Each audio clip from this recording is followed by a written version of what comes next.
जैसा कि मेरे दोस्तों ने कहा, ये सर्वविदित है कि छत्तीसगढ़ में बुरी हार की तरफ अग्रसर है बीजेपी। पूरी दुनिया जानती है, वो जानते हैं, और हर मापदंड से ये सर्वविदित है। यह भी सर्वविदित है कि ईडी के साथ साझेदारी कह लीजिए, पार्टनरशिप, गठबंधन कह लीजिए, सहयोग कह लीजिए, ईडी के साथ साझेदारी, गठबंधन और सहयोग बीजेपी सरकार और बीजेपी पार्टी का तीव्रता से बढ़ रहा है जैसे जैसे वो हार उनके पास आ रही है। लेकिन ऐसे मापदंडों के बाद भी इतनी घृणात्मक स्थिति पहुंचाएगी ये सरकार बीजेपी वाली और बीजेपी पार्टी, ये मैं समझता हूं इस देश ने सोचा नहीं था। और ये क्यों घृणात्मक बताना चाहता हूं आपको। जो उन्होंने खुद ने कीर्तिमान और मापदंड और मील पत्थर स्थापित किए, उनसे भी आगे जाता है ये केस। ये इसमें एक मजाकिया बात यह है कि 1.5 वर्ष पहले जो पहला कोतवाल है, यानी छत्तीसगढ़ पुलिस, वो पहला कोतवाल जांच शुरू कर देता है, अभियुक्त बना देता है, बहुत सारी चीजें जब्त कर लेता है, और उसके 1.5 साल बाद चुनाव के बीच में 4 दिन बचे हैं पहले प्रसंग के, और 15 दिन में सब कुछ ओवर है छत्तीसगढ़ में। उसके 1.5 साल बाद दूसरा कोतवाल छलांग लगाता है केंद्र सरकार के निर्देश पे, यानी ईडी, और कई कर्मचारियों के ऊपर प्रताड़नाएं करता है, जो बताने वाला हूं मैं आपको किस प्रकार की प्रताड़नाएं। तो ये जाहिर है कि ऐसे ही नहीं बनाया गया है फर्जी मामला, ऐसे ही नहीं कस रहे हैं नकेल, क्योंकि वो जानते हैं कि जीत रहे हैं भूपेश बघेल। मैं आपको इसके बारे में बताऊं साहब, हम आपको देने वाले हैं अभी दस्तावेज, जिसमें एक चार्ट है पीछे। ये दुर्भाग्य की चार्ट है और रोचक चार्ट भी है। 2022 मार्च से लेके अभी तक रायपुर ले लीजिए, दुर्ग ले लीजिए, बिलासपुर ले लीजिए, जगदलपुर ले लीजिए, अंबिकापुर ले लीजिए, मैं आपको डिटेल्स नहीं दे रहा हूं, सब तरफ से लगभग 450 लोगों को गिरफ्तार किया है। किसने किया है? छत्तीसगढ़ पुलिस ने। मैंने कहा ना, पहला कोतवाल। 72 केसेस रजिस्टर हुए हैं पूरे प्रदेश में, अलग अलग डिस्ट्रिक्ट्स में। अब मैं उसकी सूची नहीं दूंगा आपको, लेकिन जो टोटल है, जो सामूहिक रूप से है, 191 लैपटॉप, 850 मोबाइल फोन, 200 से ज्यादा एटीएम कार्ड्स, 1.5 करोड़ रुपये, और उसके अलावा बहुत सारे अंचल एसेट्स, कैश, 16 करोड़ से ज्यादा बैंक अकाउंट्स के रुपये, इत्यादि इत्यादि। ये सब पहले गात खत्म हो गई, तहकीकात हो गई, जब्त हो गए, कानूनी कार्रवाई हो गई। उसके बाद क्या छत्तीसगढ़ पुलिस अखिल अंतर्राष्ट्रीय स्तर पे अधिकार क्षेत्र रखती है, जुरिस्डिक्शन होता है? क्या वो दुबई जाने देगी केंद्र सरकार उनको? अगर दुबई जाने देती है केंद्र सरकार, तो छत्तीसगढ़ सरकार वहां भी जाने को तैयार है। क्या वो लेटर्स रेगुलेटरी कर सकते हैं, बुला सकते हैं, एक्सट्रेडिशन की बात कर सकते हैं? तो 1.5 साल में जब ये सब कर लिया, उसके बाद 6-8 महीने से ईडी ने शुरू कर दिया ये सब। उसको भी हो गए 6 महीने से ज्यादा।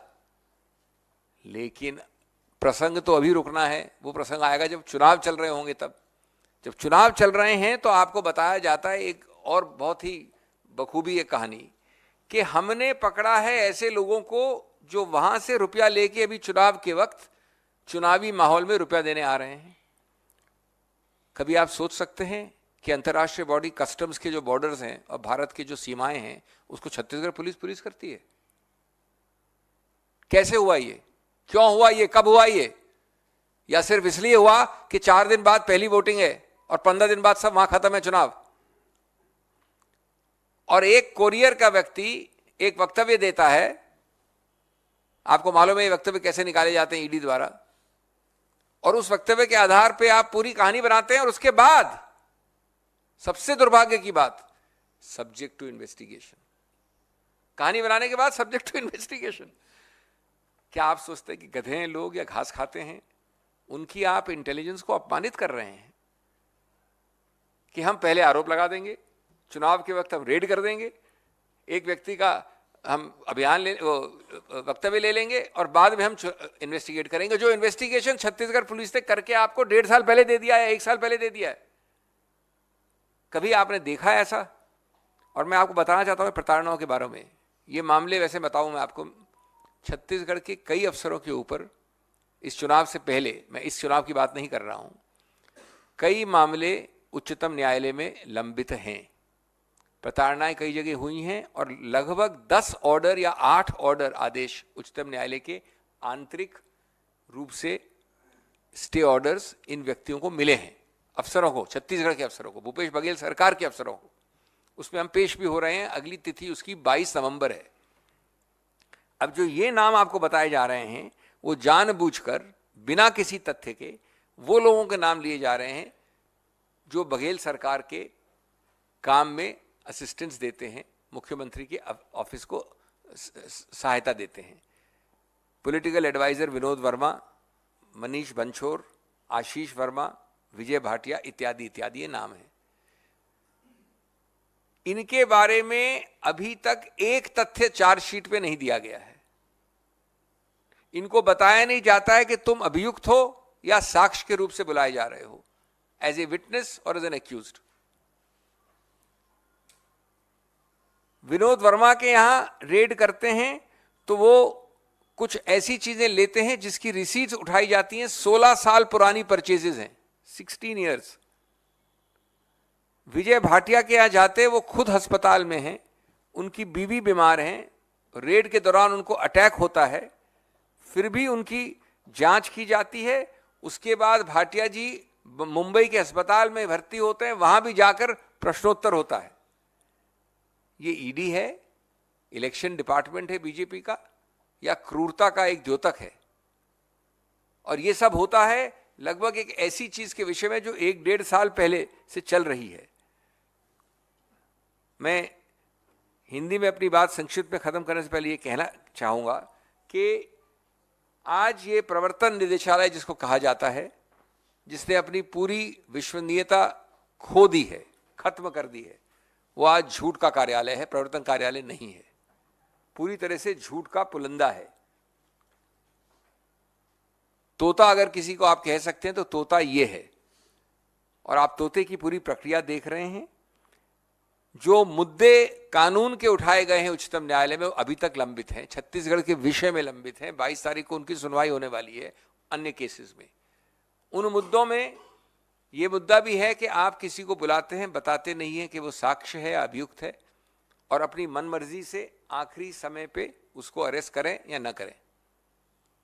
आप किसी के पास कोई रुपया आ जाए, उसको कोई मतलब नहीं उस रुपये से कि कैसे उसने मनी लॉन्ड्रिंग की, कुछ उसका इस्तेमाल किया। सिर्फ रुपया आने से, ABC से ट्रैवल करके D के पास आए तो उसको आप मनी लॉन्ड्रिंग मान लेते हैं। बेल के प्रावधान को आप डिस्टॉर्ट करके लागू करते हैं। ये सब मुद्दे छत्तीसगढ़ के विषय में उच्चतम न्यायालय में लंबित हैं। हम यही कहेंगे कि कानून सबसे बड़ा होता है। अगर इनको किसी का भय नहीं है तो उच्चतम न्यायालय इनको कानून सिखाएगा, हमें इसका विश्वास है, इसकी आशा है। और इस प्रकार से चुनाव की लेवल प्लेइंग फील्ड को खत्म करना, मैं समझता हूं हर संवैधानिक अथॉरिटी को, संस्था को इसका नोट लेना चाहिए। चुनाव आयोग का भी इस पर अधिकार क्षेत्र बनता है कि चुनाव की जो लेवल प्लेइंग फील्ड होनी चाहिए उसको ये बराबरी का नहीं रहने दे रहे हैं। इस मामले में हम भर्त्सना करते हैं और सबसे इसका अच्छा उत्तर आने वाला है छत्तीसगढ़ की जनता जनार्दन से, जो आपको निकट भविष्य में मिलेगा।